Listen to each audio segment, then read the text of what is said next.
At Sankalpa Art Village, we make natural dyes, handlooms, handicraft, and we hosted a workshop for students from Home Science, St. Joseph's College.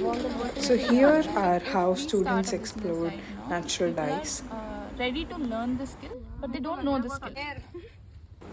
Beginning with identifying plants and dyeing with the flower based and plant based dyes.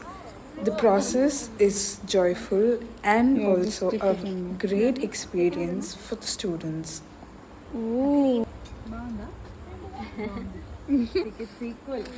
They did bandhani and tie dye with the dyes, and the end result was very joyful. We also hosted organic lunch for the participants.